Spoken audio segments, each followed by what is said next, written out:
Olá, sejam todos muito bem-vindos ao Centro Universitário Favene, nossa querida Unifavene. Quem vos fala é o professor Douglas dos Reis e estamos aqui para a aula de número 5 da disciplina Inovação Tecnológica e Segurança do Trabalho. Essa disciplina, como já dito em outras vezes, ela conecta dois elementos extremamente importantes, que são as tecnologias, sejam elas dentro do patamar de controle, seja ela dentro do patamar preventivo ou preditivo, com a segurança do trabalho e suas normas, procedimentos e condutas dentro dos ambientes, tanto de trabalho quanto os ambientes externos que são responsáveis pelo trânsito do trabalhador ou até mesmo dentro da sua casa, onde o ambiente familiar e doméstico pode afetar diretamente ou indiretamente os procedimentos operacionais de um cidadão dentro de ambientes de trabalho. Na nossa aula de hoje, iremos falar sobre a introdução aos riscos ambientais.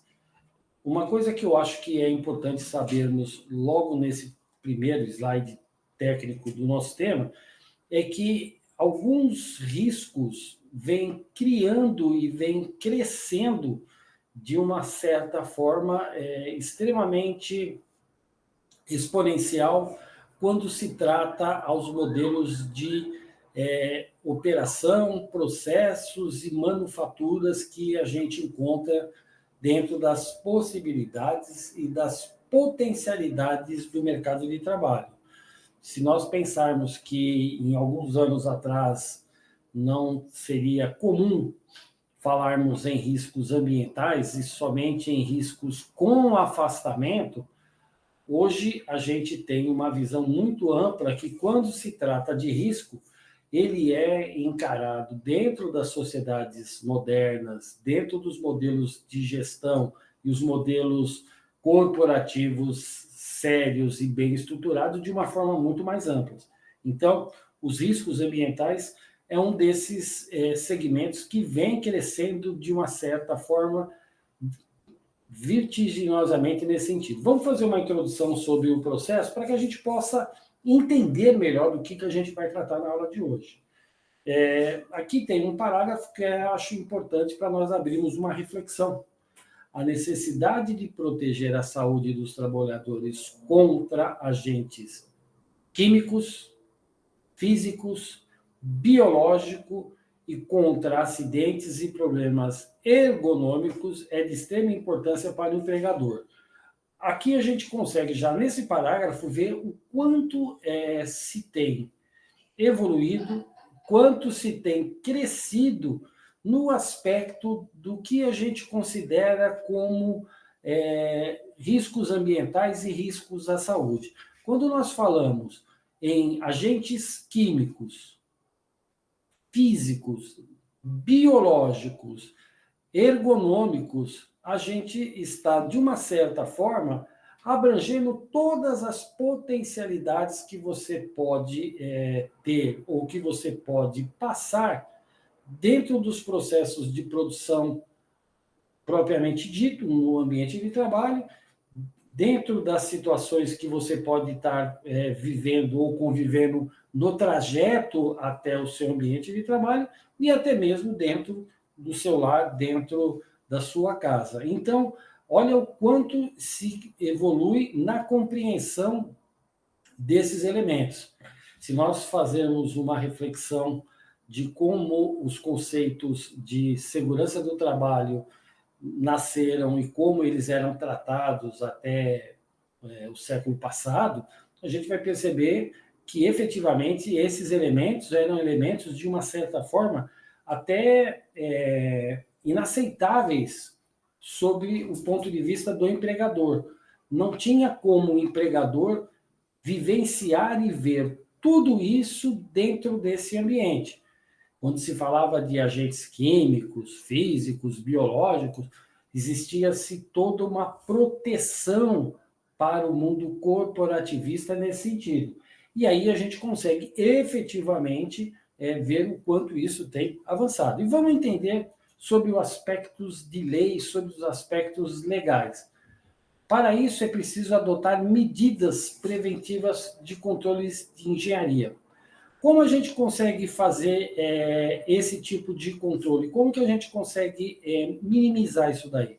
Hoje, a engenharia e a tecnologia são elementos que trabalham de uma certa forma muito alinhado, muito atrelado à segurança do trabalho. Quando a gente fala de sistemas de segurança, quando a gente fala de sistemas operacionais, nós estamos falando efetivamente de elementos que criam todo um ecossistema nesse sentido.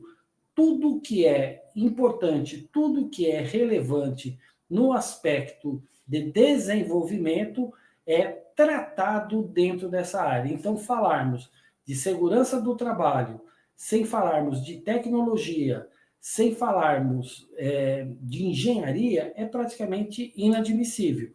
Temos que entender que tudo isso faz parte de um elemento muito mais amplo. Vamos avançar e começar a perceber agora, pelos nossos slides, como tratamos esse aspecto aqui dentro. O risco ambiental. Como que a gente consegue entender o risco ambiental? De uma certa forma, muito amplo, né? Eu consigo perceber que o risco ambiental ele está ligado diretamente aos problemas de alguns segmentos. A gente vai ver na aula que tem segmentos que são hoje muito mais estruturados, muito mais preparados para poder trabalhar nesse sentido. Como que eu consigo trabalhar dentro dessa visão? Eu consigo trabalhar nessa visão trabalhando com alguns segmentos. Hoje existe uma visão muito clara de tudo aquilo que está acontecendo. Eu consigo ter uma visão muito ampla de segmentos. Hoje os dados estatísticos, hoje os dados comportamentais fazem com que a gente entenda como esses elementos se correlacionam. Alguns segmentos hoje são extremamente potencializados pela capacidade que se tem de desenvolver esse tipo de problemática no que tange aos riscos ambientais.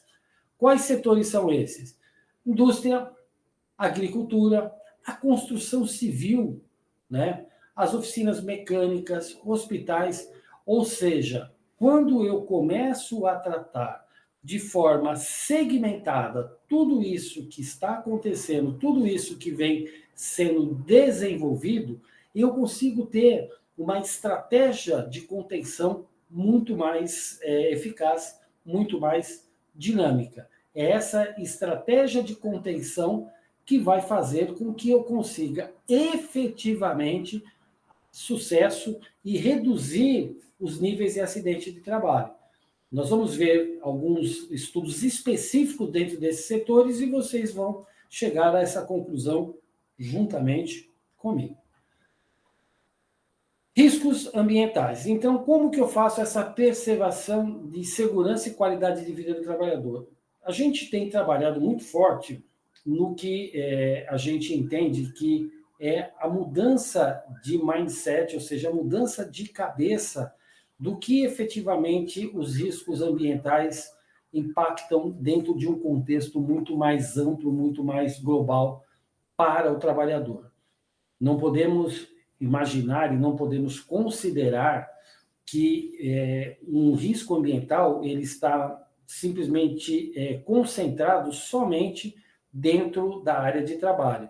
Ele está, de uma certa maneira, ligado diretamente ao setor e à área de trabalho efetivo, porém, fatores externos contribuem de forma direta ou indireta nessa possível prospecção e possibilidade, potencialidade de um acidente dentro de ambientes. O que eu quero dizer? Se eu tenho uma qualidade de vida na minha comunidade, na minha casa, com a minha família, extremamente conturbada, extremamente fora de padrões aceitáveis sob o aspecto de vista físico, psicológico e mental, obviamente, essas atividades dentro de uma empresa, essas atividades dentro do meu dia a dia, acabam afetando de uma forma direta ou indireta. Então, essa visão que o conceito de saúde ele se estende muito além do que simplesmente um espaço físico é uma coisa que vem crescendo de uma forma muito rápida.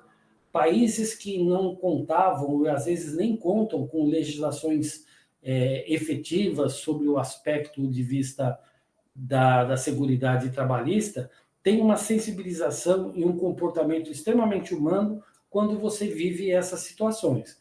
Vou dar um exemplo. Você tem situações de catástrofes que a gente vê em países que a gente sabe que tem uma qualidade de vida e uma tratativa humana extremamente questionável, mover ações extremamente efetivas quando se depara com situações de catástrofe, seja por origem trabalhista, ou seja, por origem humana, comunitária e até urbana.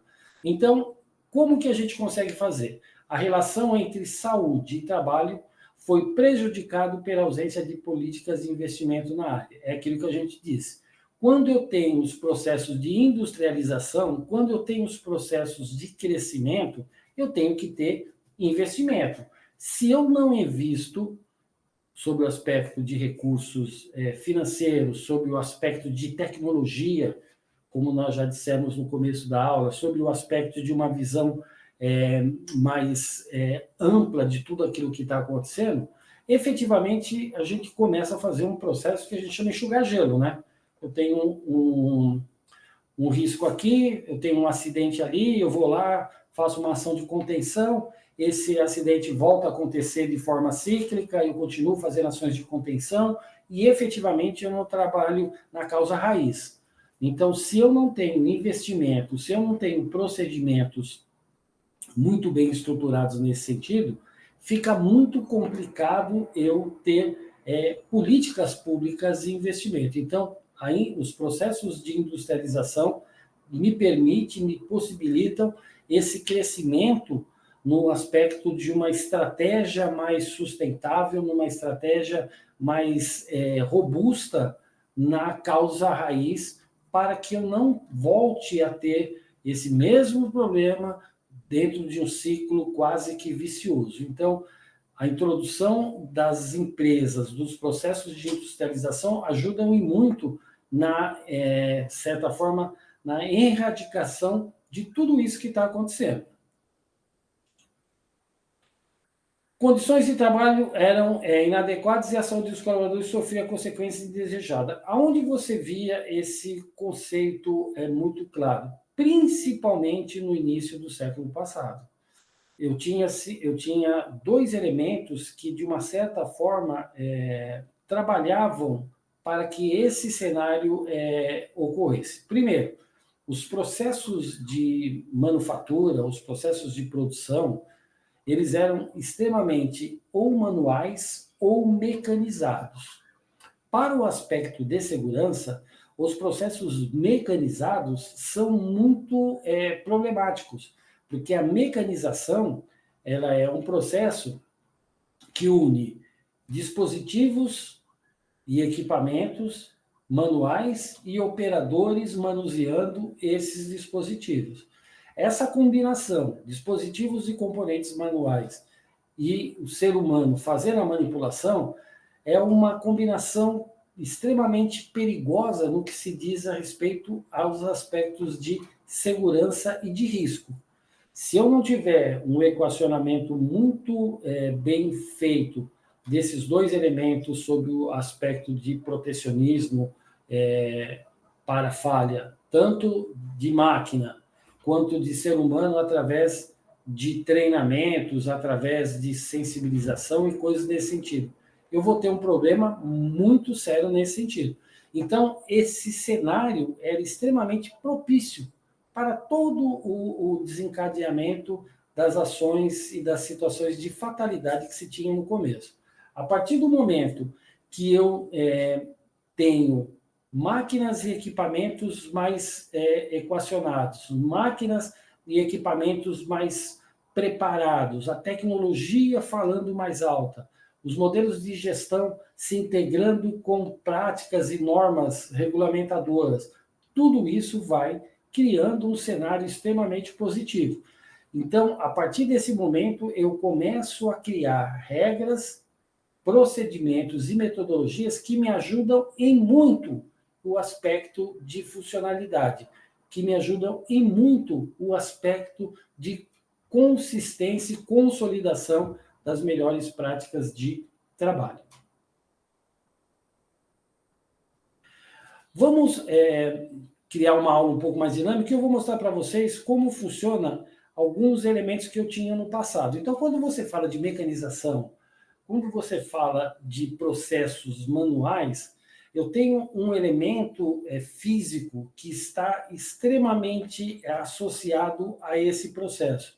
São o que a gente chama de sons, ruídos e barulhos. Essa combinação desses elementos dentro de padrões físicos fora de uma característica me leva, com toda certeza, ao que a gente chama de poluição sonora.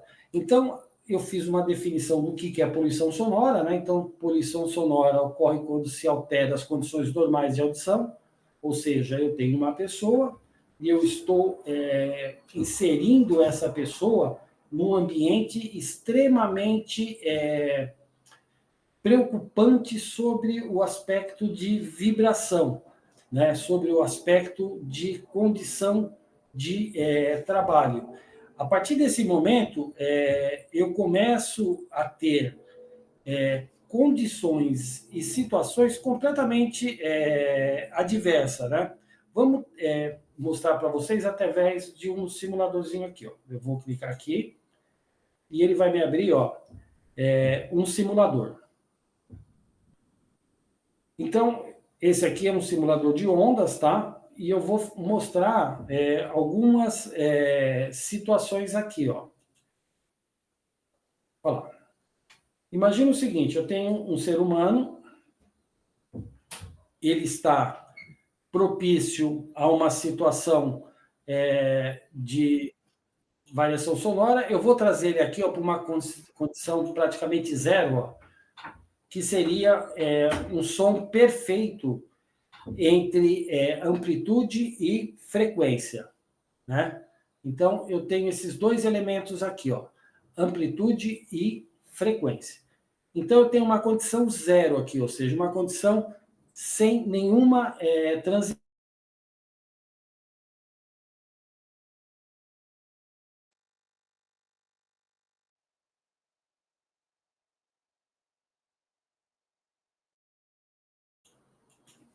Olha o que eu vou fazer agora. Eu vou começar a variar esses elementos, como se fosse nosso dia a dia.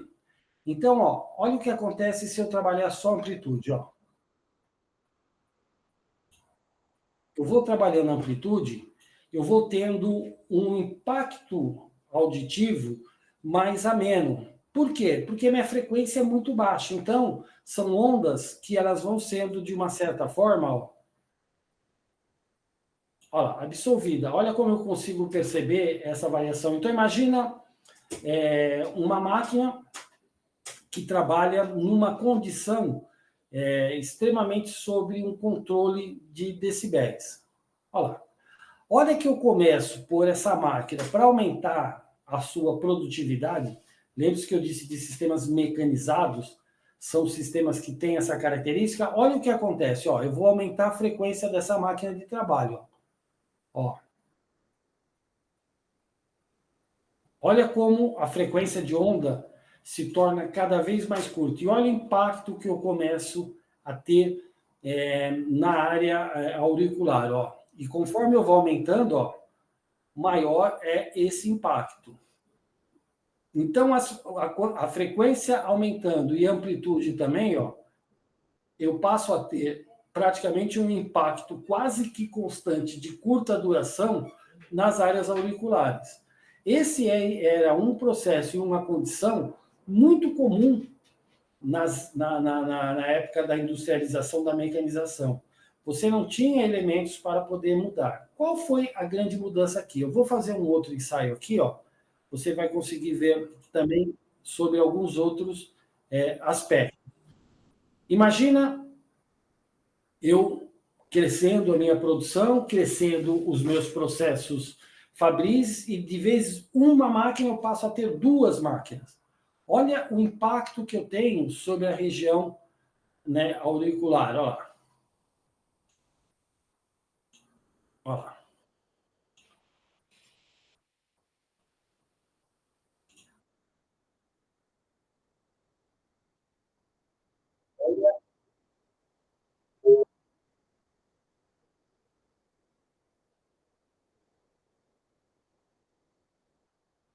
O impacto que eu tenho. O crescimento da produtividade, ela ia cada vez mais aumentando essa intensidade e criando uma onda intermediária aqui, ó, que era a junção das duas. Imagina uma linha de produção com 10, 12 máquinas. E uma coisa que começou a se usar com a tecnologia foi as medições.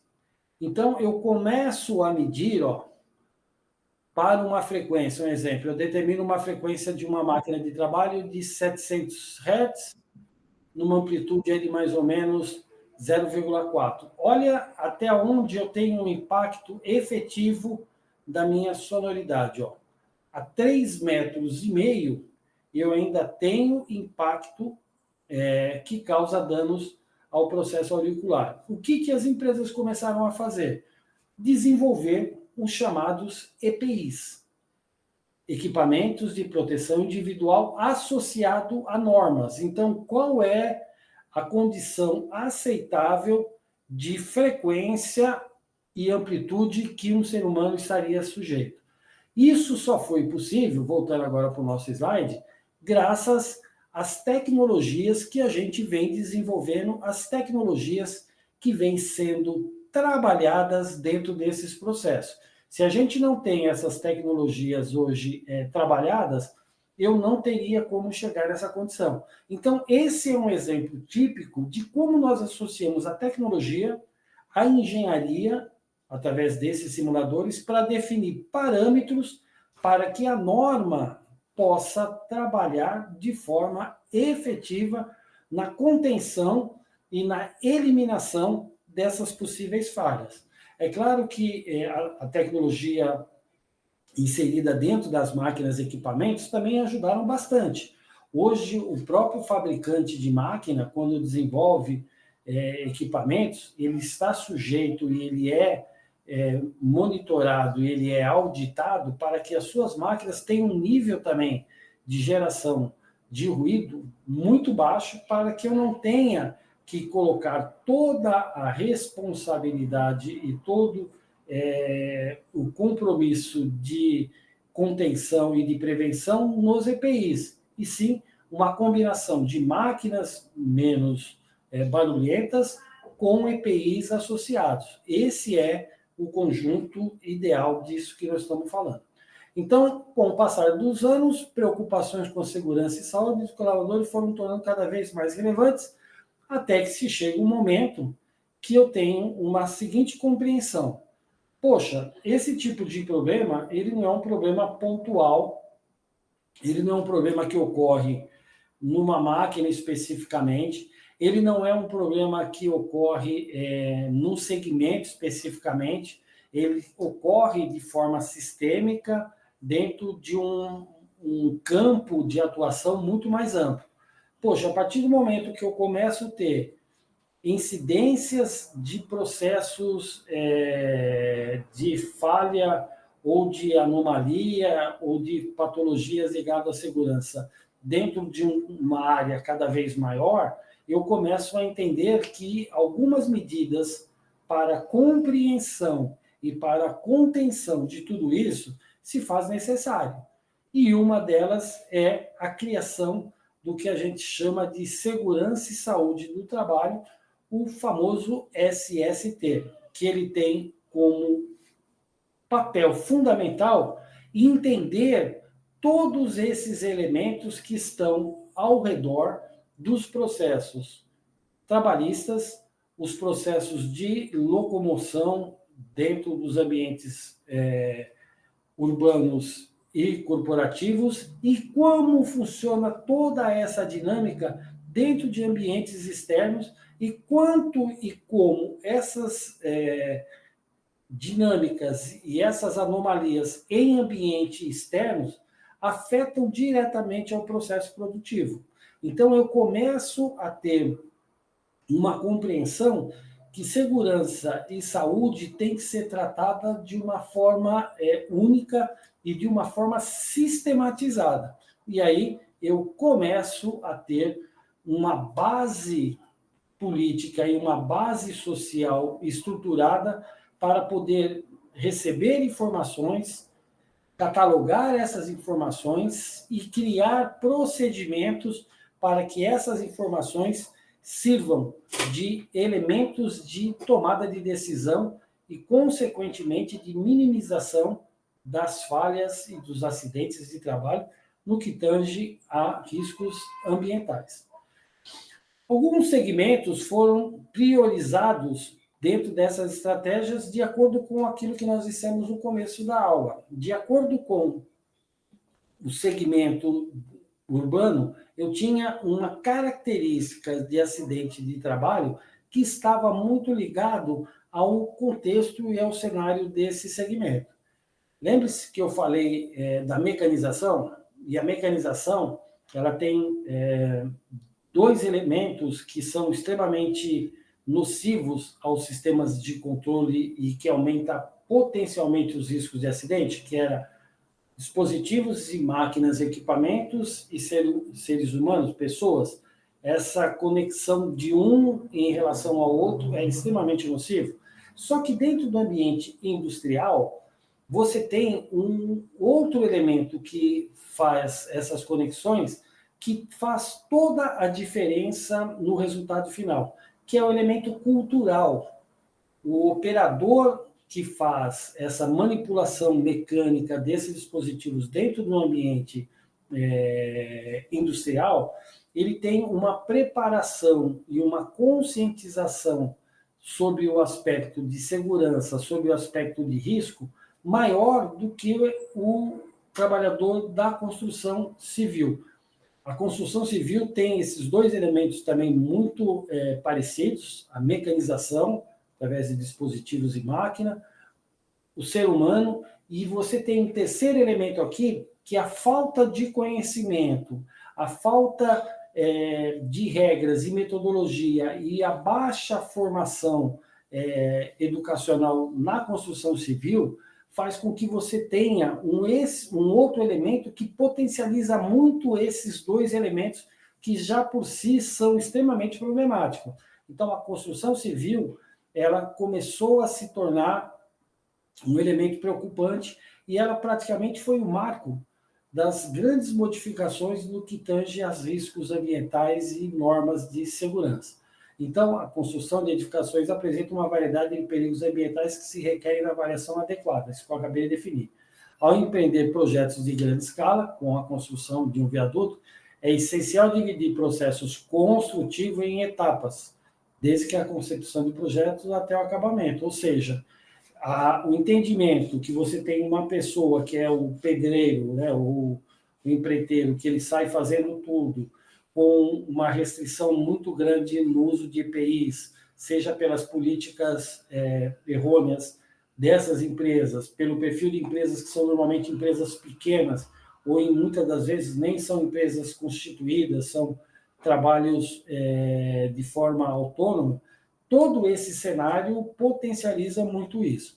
A partir do momento que eu tenho esse estudo, a segurança do trabalho começa a me ajudar em algumas compreensões. Então, aqui é um mapa muito legal, um disco, né, um gráfico de pizza, que eu começo a entender e tabular aonde eu tenho uma incidência muito grande. E aí eu vou ver dentro dos acidentes de trabalho, mais de 22% estão na área de servente de obras. Ó. Esse é o grande universo de falha. Depois eu tenho 10% pedreiros, aí eu venho carpinteiros, e aqui começa a criar essa compreensão que eu acabei de dizer. Normalmente o carpinteiro, apesar dele trabalhar com equipamentos de alta periculosidade, apesar dele trabalhar em ambientes também extremamente hostis, normalmente a formação, né, e a sensibilização do carpinteiro é um pouco diferente do pedreiro. Então, nessas expansões e nessas compreensões de impactos e ocupações, a gente consegue criar algumas compreensões que ajudam nas estratégias de contenção, ajudam nas estratégias de elaboração de normas. E aí você vai crescendo, mas é nítido que você tem normalmente um perfil menos informado, menos estruturado culturalmente, com a maior níveis de acidentes. Outra coisa interessante é a distribuição dos acidentes por região. E aí a gente percebe que a região sudeste é onde se concentra a maior incidência de acidentes. Por quê? Porque, primeiro, você tem um volume de construção muito maior na região sudeste que nas outras regiões.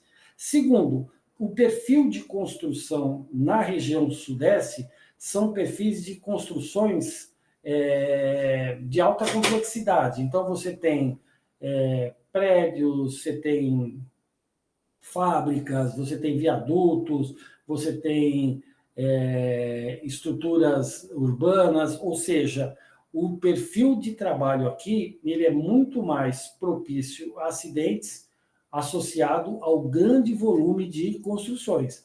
E isso se mantém na mesma leitura com as regiões que têm um perfil urbano mais capitalizado, ou seja, quando a gente vai para a região sul, a mesma coisa, na região nordeste a gente percebe também um perfil igualzinho, e quando a gente vai para regiões norte e centro-oeste, a gente tem um perfil diferente.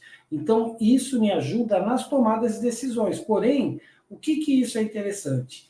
Apesar de eu ter percentualmente comportamentos de acidente diferente, dentro dos acidentes que estão inseridos aqui na região sul, dentro dos acidentes que estão inseridos aqui na região sudeste e aqui na região nordeste, o perfil de acidente e a condição de trabalho e de proteção são as mesmas. Então, se eu tenho um acidente aqui decorrente a um elemento que caia da parte de cima da construção, esse elemento pode ser uma viga, um pedaço de obra, um dispositivo, alguma coisa, eu vou ter a mesma coisa aqui e vou ter a mesma coisa aqui. Então, a ação é a mesma. O que vai mudar é a estratégia de conscientização que eu vou ter que ter aqui, que eu vou ter que ter aqui e que eu vou ter que ter nesse outro. Mas o elemento é o mesmo, eu trabalho da mesma forma. Por sua vez, a indústria agrícola é responsável pela geração de milhões de empregos. Os trabalhadores rurais enfrentam condições extremamente desafiadoras, com jornadas longas, trabalho físico pesado e exposição de intempéries. Aqui eu tenho um outro segmento que tem uma característica também muito particular. É a intensidade de trabalho. Muito parecido com a construção civil, a indústria agrícola ela tem um elemento que gera uma velocidade de trabalho e, consequentemente, uma despreocupação com a segurança de trabalho muito grande, que é a sazonalidade climática, né? Então, se eu tenho uma situação que eu vou ter uma mudança climática que vai afetar, de repente, a minha plantação ou a minha colheita, eu começo a trabalhar de uma forma muito intensa. E aí, cada vez que eu trabalho de forma intensa, de forma contínua, a possibilidade e a probabilidade de acidente aumenta significativamente. Então, esse é um outro segmento também muito preocupante nesse sentido. Então, quais são os elementos que foram diagnosticados como problemáticos? No caso do agronegócio, manejo com os animais, intoxicação, Hoje, praticamente, você não tem uma plantação que não trabalhe com implementos agrícolas, e esses implementos nem sempre são saudáveis, né? A gente tem muito agrotóxico, tem muito produto químico dentro da agricultura de alta produtividade, quedas, né, principalmente no agronegócio, que você tem máquinas, equipamentos extremamente robustos, ó, capotamento de maquinário, atropelamento, amputações de membro, incêndio, equipamento, dermatose, ou seja, eu tenho vários elementos que a segurança e a saúde do trabalho foram tabulando ao longo dos procedimentos. E aqui eu vou também fazer uma outra simulação na área de trabalhos com tensão elétrica. Normalmente, quando a gente trabalha em situações onde a carga elétrica é um dos fatores que fazem parte do dia a dia, existe uma preocupação muito grande. Nós temos percebido ultimamente alguns acidentes com cargas elétricas, não só em ambientes produtivos, nem não só em ambientes industriais, mas também em ambientes de lazer, com descargas elétricas, coisas nesse sentido. Como que funciona? E aí vocês vão ver a importância de você ter uma roupa que tenha uma capacidade de isolação elétrica interessante para que eu não tenha acidentes com descargas elétricas. 14% dos acidentes com rede elétrica acontecem na agricultura. E eu vou mostrar o que acontece quando eu tenho uma descarga elétrica em cima de um elemento que gera condutibilidade. Aqui eu vou usar um simulador também. Olha, imagina o seguinte, isso aqui é uma roupa e eu tenho, obviamente, nós temos cargas elétricas, né, positivas e negativas. Conforme eu vou trabalhando, eu vou carregando a bolinha aqui, ó, o balão está fazendo bola, como se fosse as cargas elétricas que a gente tem nas nuvens. Olha lá, ele vem carregando de elementos negativos. Se eu estou numa distância considerável, eu não tenho a atração da carga elétrica. Mas olha o que acontece conforme eu vou aproximando. Ó. Olha lá. Olha lá. Não tem descarga elétrica, tenho um campo positivo e uma carga muito grande negativa na nuvem, na descarga. Quando começa a chover ou eu tenho uma passagem de um cabo, alguma coisa, se eu tenho uma parede, ó, se eu tenho alguma coisa que me isola, ele vai me dar essa condição. E aí, ó, vou perto, ele vai. Ó, se eu voltar aqui, ó, vou voltar aqui e deixar essa carga bem curtinha, ó. Ó, vou, ó, ó lá, carregou. Ó, ó lá.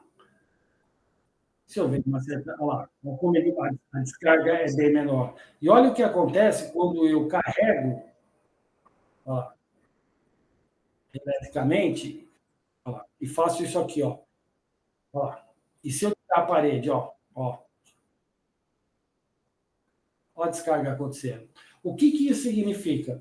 Se eu não utilizar EPIs que façam com que eu tenha um controle dessa descarga elétrica, é os acidentes que a gente vê na praia, no campo. Então, cada vez mais o uso de elementos que criam essa isolação, que evitem de eu carregar negativamente essas cargas, vão garantir que eu não tenho esse tipo de situação. Eu posso colocar aqui, ele não vai atrair. Por quê? Eu não criei um campo magnético, não criei um campo elétrico entre esses dois elementos. Isso daí é muito importante.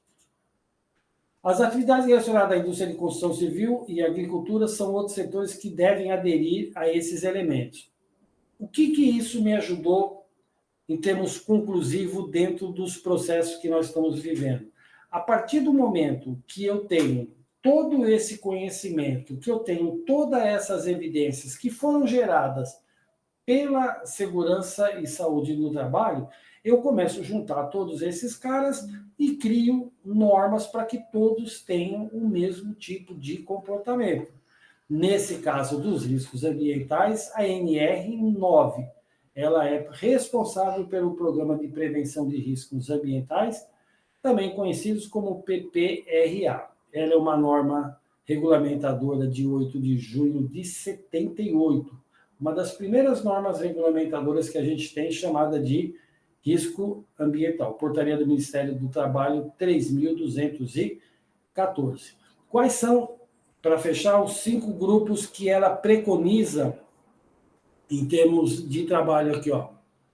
Primeiro, risco físico, aquilo que nós mostramos para vocês no simulador: ruídos, vibrações, radiações ionizantes, radiações não ionizantes, frio, calor, pressão, tudo isso entra no grupo 1 da NR9.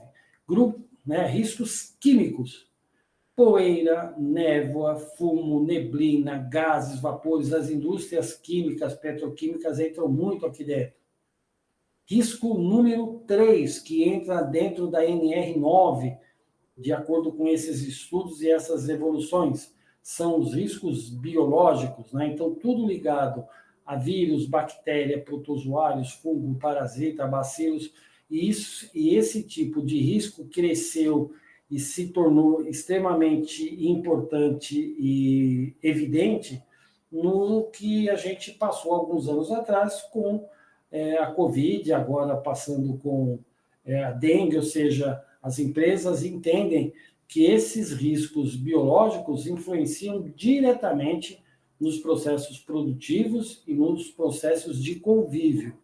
Grupo 4, riscos ergonômicos, né? Então, esforço físico, levantamento e transporte manual de peso, controle rígido de produtividade, imposição a ritmos excessivos, ou seja, trabalhar direto. E aqui quem ajudou muito foi o estudo sobre o segmento agrícola, monotonia e repetitividade, jornada de trabalho prolongada, ou seja, esses elementos que definem o grupo e o tipo de risco é uma estratificação daquilo que nós vimos lá no passado dentro desses elementos. Quinto risco, riscos de acidente. Então, eles estão ligados às condições de trabalho ou às condições de convívio que podem gerar incidentes. Então, arranjo físico inadequado, ou seja, quando você está no espaço que as localizações de máquina, equipamento, as áreas de movimentação estão de forma inadequada, equipamento sem proteção de áreas de riscos, manutenção indevida, problemas no aspecto de falta de atualização de equipamentos, treinamento, tudo isso entra aqui, iluminação, armazenagem inadequada, áreas que você não tem uma detetização e, consequentemente, pode ter algum tipo de elemento externo que afeta diretamente. Então, riscos de acidente é tudo aquilo que indiretamente influencia no seu processo. De quem é a responsabilidade, para a gente fechar, das NRs 9? Ela é de responsabilidade do empregador. É ele que tem que garantir todas as condições que nós vimos de riscos do grupo 1 ao grupo 5. Porém, apesar deles serem de responsabilidade do empregador, você tem a obrigação de acompanhar e relatar tudo aquilo que não está dentro desses procedimentos. Normalmente, as empresas têm estatutos, dependendo da estrutura organizacional dela, ela tem CIPA, tem comissões, mas é muito importante que você se conscientize de todos esses elementos que a NR9 lhe protege, lhe preconiza, e caso a empresa não tenha um procedimento vindo do empregador nesse sentido, você, como empregado, tem a obrigação, e a partir de agora, com o conhecimento que foi passado a vocês nessa aula, vocês têm o dever de se posicionar nesse sentido. A partir desse momento, eu começo a criar sistemas muito mais estruturados. Para fechar a aula de hoje, como funciona, de uma certa forma, tudo que se fala em segurança do trabalho?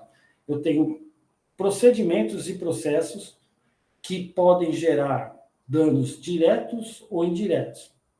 A partir do momento que eu tenho esses processos e eu começo a entender, pesquisar, tabular, criar dados que mostrem que aquele é um processo contínuo e sistêmico, eu tenho que criar normas e procedimentos para que aquilo seja ou evitado, ou seja contido ou minimizado.